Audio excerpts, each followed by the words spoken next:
سلام تعنا هبلي كميت صنحو فتوات تخاتتلتي أبني لهم عن فيديونا دما أو زعلت زي أو محاورة ميديا زراربتي وخينهم زعل فيديوهاتن كالوت واناوي حدش تحوريتاتن بحارب مخان كنكاتتل حيزلكم قريبا يا أخو صمدا زكو ناي سلام صمدا يكون ناي كوينا صمدا يو انتونا سلام دليتناي سلام يكون كا كميغيرنا تصميدنا نتصلا نفشلو نسرح صمدا قبزح ما يحس أن توصيحهم أخله إرترا ملء بملء بساعات حسكم ما مالت يلو هوحات بزي تفلتانفت أديس أبابا بس يعني متاو نسخة سلوك ناي أمريكا يكون كا سلوك ناي بلصقنا يا إرك مسينغا صمدا قد نخوينات مفشال مالتي جيتاچو فلخلخ ስለዝበለ كل حد انت زي كوينو زوم صلوت يقول أرمع عصر سلسلة كاوست مريت تجراي تبجيسو أوست مريت سودان يركب كم زلو زياتو من كالوت ناي زعلت زي كالوت حدش تحوريتات بحارب مخان كنرينا سناي مكتتال انويس دك عبيتي الچانل زي حدش لهمكم ساعات لايك شير سبسكرايب داغوركم جمرو نقصل شمباركس فتوات تخاتتلتي كم متو مدب كخننا بوغن منغست بلصقنا بزعا صمدو زي كونه حوريتات انداتوزع صنحيو كافتم حوريتات اتحاد دما ازي امونغو حزبታት ትግራይን ኤርትራን ዝካየድ ዘሎ ጽምዶ ንኹይና ዝዓለመ ዳንበር ንሐቀኛ ሰላም ዝዓለመ ኣይኮነን ክብሉ እንዳተሰምዑ ጸንሐም እዮም ንዑ ዝኸውን ዓጽፋው ተሪር ግብረ መልስ ከዓ በዘሎም ዕለት እዚ ኣብርሃ ሓውና ሒዙልና ቀሪቡኒ ክሎኩም ይፈቱ እስቲ ከም ስዕብ ተኸታቲልና እንመለስ ታቶም ናባና ቅኒዖም ቃላቶም ናባና ቅኒዖም ውጥናቶም ናባና ቅኒዖም ዘለው ሓይልታት ንሕና ናይ ሰላም ጽምዶ ስለ ዝኾናሲ በጃኹም ኢልና ነተንታንክታሲ ማይ ድጋም ጌርና ዲና ሓቲ ኢዶም ክንሕድጎም ዘለና ከመይ ዝሓስብ ትርእስኹም ርእሲ ናይ ሰብ ተኾይኑ ናይ ሰብ ርእሲ እንተኾይኑ እዚ ጽምዶ ዝኮ ናይ ሰላም ጽምዶ ይኮነ ናይ ኩናት ጽምዶ እዩ አንቱም ገለ ሄዶታት ባሕሪ እንተኾነ ትቡና ተዘይተሂብኩምና ኻኒ ኣብ ቀጻሊ ወለዶታትና ምውሳዱ ኣይተርፎን ይኹን ወስዶ ኢና ክብልን ኮሎ 4 ኪሎ ሰሚዕኹም እንዲኹም نسو دي حاجب زبهال حزب ኤርትራ نسو دي سلام አይደልን ይኻ ዝብሃል ህዝቢ ኤርትራ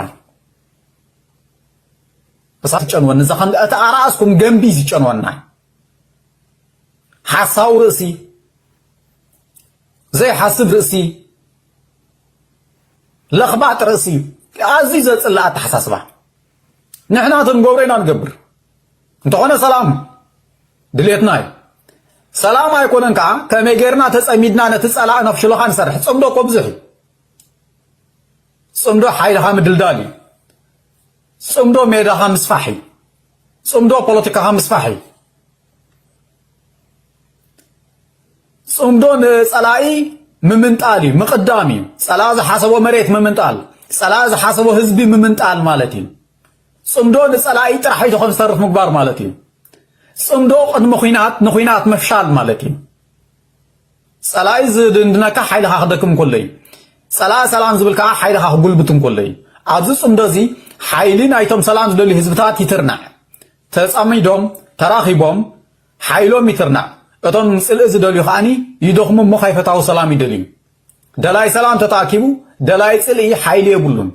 ሽምባርከስ ፍቷት ተኸታተልቲ እቲ መልሲ ናይ ኣብርሃ ነተስተኻታተልኩሞ ይመስል ነይሩ ማለት እውን ኣብ ጉዳይ ጽምዶ ኣተኪሩ እኹል ዝኾነ መልሲ ንደገፍቲ መንግስቲ ብልጽግናን ንባንዳታት ትግራይን ኤርትራን እኹል ዝኾነ መልሲ ሂቦም ኣሎ ኩለኩም ይፈቱ ማለት እውን ብወገን መንግስቲ ብልጽግና ንኑሕ ዝበሉ እዋናት ጽምዶ እዚ ናይ ኩናት ጽምዶ ዳኣምበር ናይ ፍቕሪ ጽምዶ ከም ዘይኮነ እንዳወሉ እንዳሓበሩና ጸኒሖም እዮም ንዑ ስዒቡ ድማ በዝሎም ዕለት እዚ ኣብርሃ ሓውና ነዞም እዚ ጽምዶ እዚ ናይ ኩናት ጽምዶ እዩ እንዳወሉ ወረዝኖ ዝነበሩ ሰባት እኹል ዝኾነ መልሲ ሂቦም ኣሎ ኩለኩም ይፈቱ እስቲ ያውዝ ጉዳይ እዚ ሐሳብ ወይ ካዕሪቱ ተሃሊኩም አቦታ ኮመንት ተቀምጥለይ ብትሕትና ይላወኩም ሽምባርከስ ፍቷት ተኸታተልቲ እዚ ኻብራና እስቲ ነፍዚ ቅጽል ቪድዮ ንስጋር ኣብዚ በመጻል ድማ ኣብዚ ሕዚ ሰዓት ኣሞንጎ መከላከያ ሰራዊትን ኣሞንጎ ጌታቸው ረዳን ሓድሽ ጎንፂ ወይ ከዓ ናይ ሓሳብ ፈላላይ ተፈጢረሎ እንዳወልና ይርከቡ እዚ ሓበሬታ እዚ ዘውፅኦ ድማ ሃይለ ደደቢት እንትኸውን እስቲ ብጽሞናን ብትዕግስትን ተኸታቲልና እንመለስ ሎሚ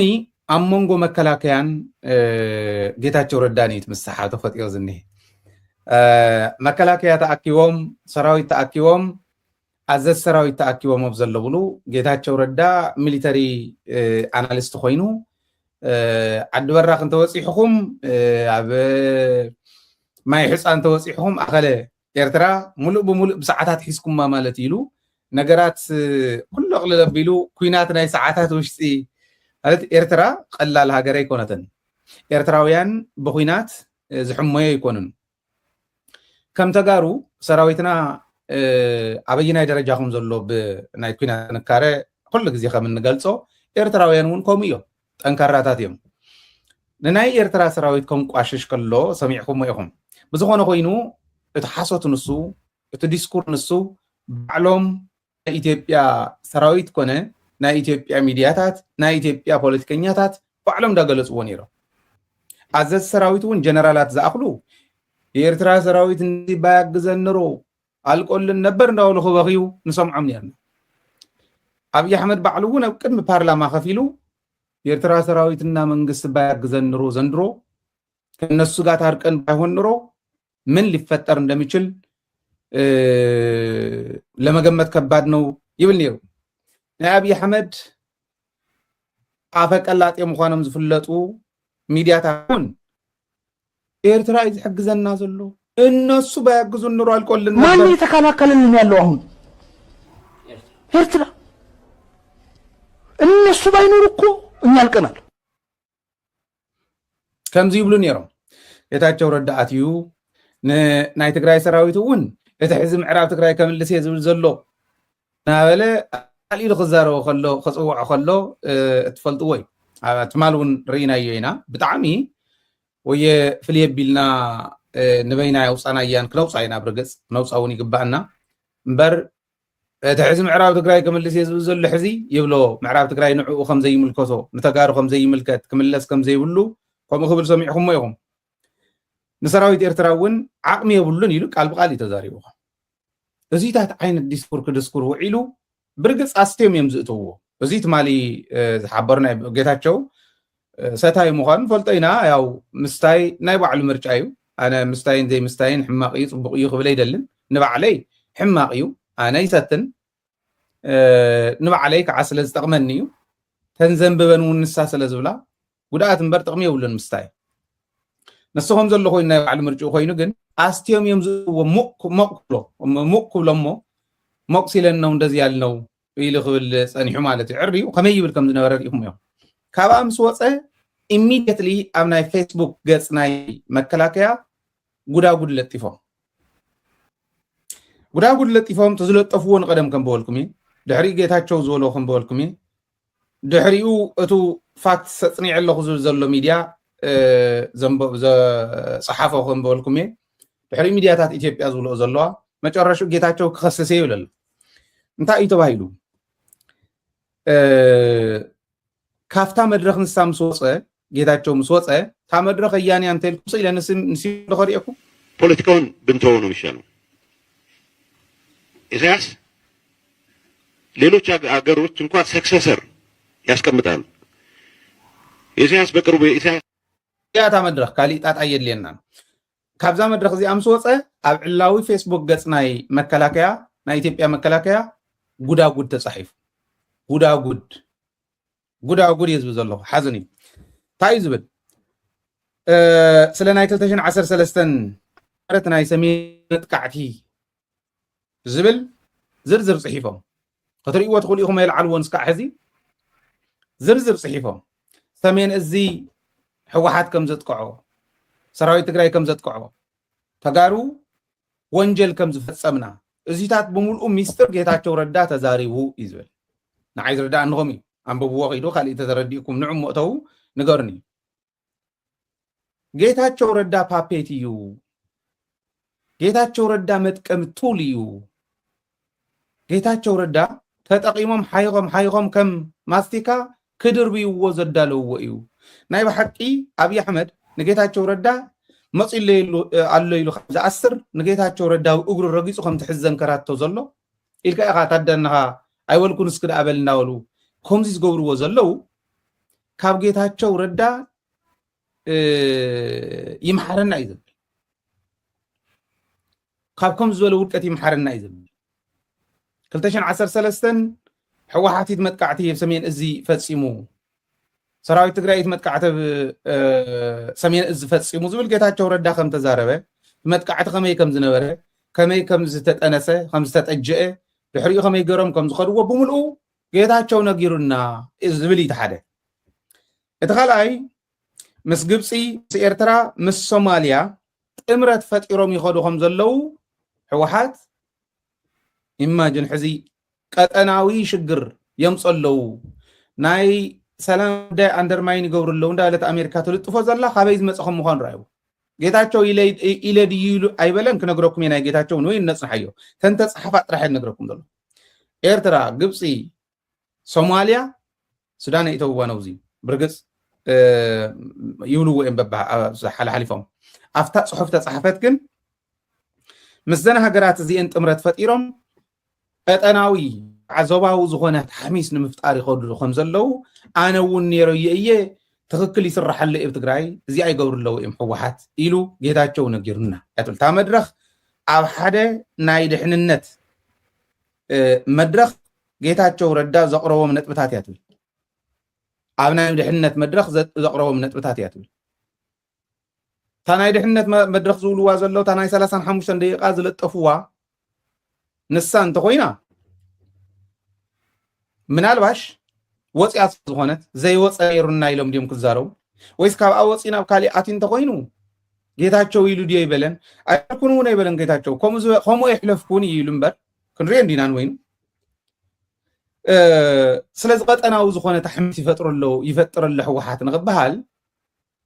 ይፈጥረለው ሰራዊት ትግራይ ንግባሃል ምስ ግብጽ ምስ ኤርትራ ምስ ሶማሊያ ጥምረት ፈጢሮም ይኸዱኹም ዘለው አነ ይፈልጥ ያ አነ ወንተ ጠይቀን ይረእየ ይሉ ጌታቸው ተዛሪው ይሎ ሕወሓትከ ስቕ ሃይለ ይዝሕልፎ ዘሎ ሕዚ ደደቢት ይዝሕልፎ ዘሎ ሕዚ ሕወሓት የለን ኣብ ከምዚ ዝበለ ማለት እዩ ኣብ ናይ ሚድያ የለው ኩሉ ግዜ እንዴት ዝብለን ዘለኹ እዚአን ጽባሕ ንጎ ሚድያ እኮ ተትሰርሑ ነርኩም ዝብል ሰብ ክመጽእ ኢልና ተኸኽ ኢልና ሕርር ኢልና ምስ ወዳእና ክመጽኡ ብሳተሙን ክመጽእ ትሰቡን ኣብ ሚድያ ተትሰርሑ እኮ ኢሎም ሓደሽቲ ፈጠርቲ ናይቲ ኣጀንዳ መሲሎም ክመጽኡ ኣብ ሚድያ የለው ንሕና ኢና እዚአን ተኸታቲልና ነቕርበን ዘለና ሕወሓት እዚ ክበሃል ከሎ ዲፕሎማስያዊ ውድቀቶም ካብ ናይ ሚድያ ስራሕቶም ዝምንጩ እዩ ከመይ ገርና ክንነግሮም ከም ንኽእል ይፈልጥን ኣነ ሓቁም ኢኹም ይትናደድ ትብሉ ይናደድ እየ ዝናደድ ከዓ ክንሰርሕ እንዳኽኣልና ንምንታይ ዘይሰርሕና ኢለ ሕጂ እውን ኣይናደድን ኢለ እንዲኣቴ ኣናዲድኒ ትውድቀቶም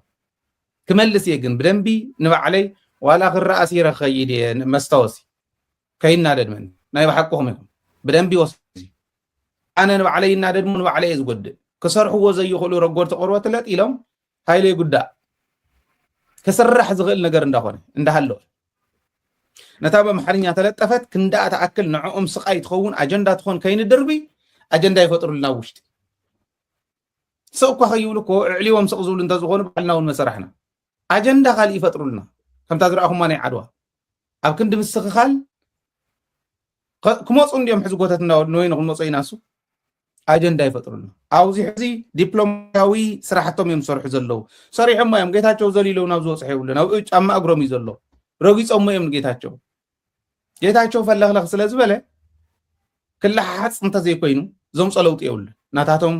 ባምቡላ ኮይኑ እዩ ኦረዲ የፍቷ ተኸታተልቲ እቲ ቪዲዮ ነተኸታተልኩም ይመስል ነይሩ ማለት እውን ኣብዚ ሕዚ ሰዓት ኣብ መንጎ መከላከያን ኣብ መንጎ ጌታቸውን ሓድሽ ዝኾነ ወጥሪ ወይ ከዓ ናይ ሓሳብ ኣፈላላይ ከም ዝተፈጠረ ሃይሊ ደደቢት እንዳሓበረና ፀኒሑ እዩ እዚ ጉዳይ እዚ ድማ ኣብዚ ሕዚ ሰዓት ካብ መዓልትና መዓልትን እንዳኸረረ ይመፅእ ምህላው እንዳሓበረና ፀኒሑ እዩ ካብኡ ብምቕፃል ድማ ኣብዚ ሕዚ ሰዓት ሚስጥር ትግራይ ብጌታቸው እንዳገበረ ኣብይ ኣሕመድ የቃልዖ ከም ዘሎን ሚስጥር ትግራይ ጥራይ ዘይኮነስ ኣብ ትግራይ ዘይተፈፀመ ወይ ከዓ ንትግራይ ዘይውክሉ ሓሶታት እውን ብጌታቸው ረዳ ኣቢሉ ኣብዚ ሰዓት ኣብይ ኣሕመድ ወይ ከዓ መንግስቲ ብልጽግና ናብ ዓለማት የባጽሑ ምህላው ሃይለ ደደቢት እንዳሓበረና ፀኒሑ እዩ ጌታቸው ረዳ ድማ ኣብዚ ሰዓት ከም ማስቲካ ይሓይክዎ ከም ዘለው መቐሩ ምስ ወደአ ድማ ከም ዝተፍእዎ ሃይለ ደደቢት እንዳሓበረና ፀኒሑ እዩ እዚ ጉዳይ እዚ ድማ ኣብ መሬት ዘሎ ሓቂ እዩ ክብለኩም ይፈቱ ማለት እውን ጌታቸው ረዳ ምስ ጻድቃን ሓዊሶም ኣብዚ ሰዓት ብወገን መንግስቲ ብልጽግና ዘለው ኣመራርሓትን ባዕሉ እቲ መራሒ መንግስቲ ብልጽግና ይጥቀምሎም ከም ዘለው ክንርዳእ ንኽእል ክብለኩም ይፈቱ እስቲ ኣብዚ ጉዳይ እዚ ሓሳብ ወይ ከዓ ርእይቶ ተሃልይኩም ኣቦታ ኮመንት ተቐምጡለይ ብትሕትና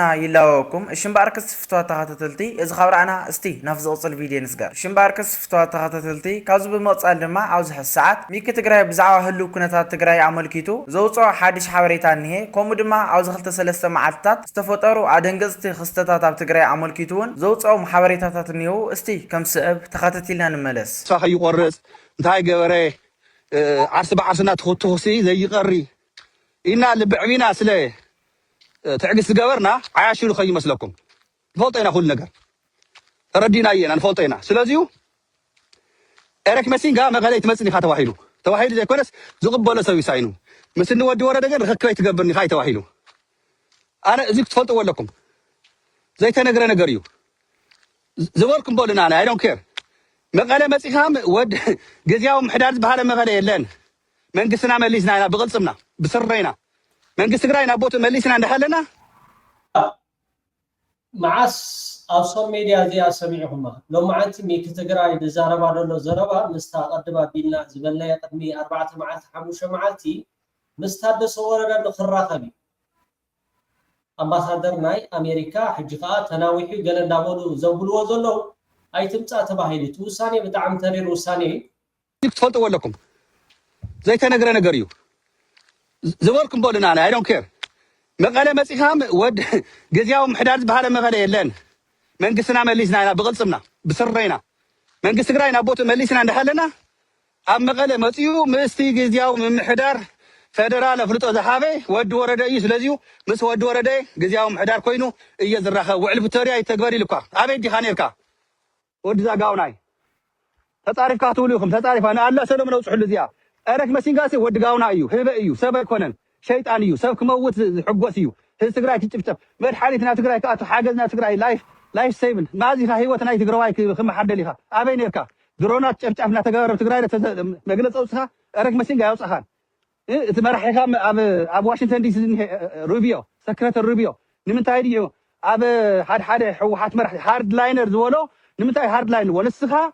እቶም መሳخرتካ በዲስ አበባ ነው ጌታቸውን ጻድቃንን ወጪሁም ምሸት እናሰخرኩም ንስቶም ዝነግሩካ ኮ ይፍትበላ ተሰخرልኮን ፎልጦይና ታይ ትገብሩ ንስኻስ ልኡኽ ናይ አሜሪካ ዘኮንካስ ልኡኽ ናይ ብልጽግና ኢኻ ኤሪክ መሲንጋ ሃርድ ላይነር ተባሂሉ ብሩቢዮ ተጻሐፈ ንስኻ ጌታቸው ሓተላ ሸይጣን ጻድቃን ዝሸርሕዎ ሽርሒ እዩ ቃል በቃል እንጌታቸው ዝጥቀምሉ ዝነበሩ ሃርድ ላይነር ቲፒኤልኤፍ ናወሉ ዝጥቀምሉ ነበረ ጌታቸው ኢኻ ንስኻ ንሓለቃኻ ሰክረተር ሩቢዮ ጽሒፍካ ሂብካ ዝወጽ ንስኻ ሒዝ ወጽኻስ ሓላይት ናይ ህዝቢ ትግራይ መስልካና ቀታሊ ህዝቢ ትግራይ ኻ ንስኻ ጨካኒኻ ንሕና ኻነይ በአሜሪካ አምባሳደር መቀለ ዘይ መጽሉ ምክንያት አውዚ መንግስት ትግራይ ስረ ዝዓጠቃ ምዃንካ ሕግ ትግራይ ካ ጠንካራ ምዃኑ መንግስት ትግራይ ምህላው ሃለየ ስረ ፍሊጥና ኣለና አሜሪካ በተወልደ ዕምብት ዕንደረላ ከምዘይ ትኸውን ኣብ ትግራይ ኻነየ ፍሊጥና ኢና ድሕሪ ሒዚ ስለያ መሓውርና ትማሊ ስልጣን ክመጽእ ተሎ አብይ አሕመድ ናይ ስለያ አሜሪካ ሲአይኤ አባል ከም ዝነበረ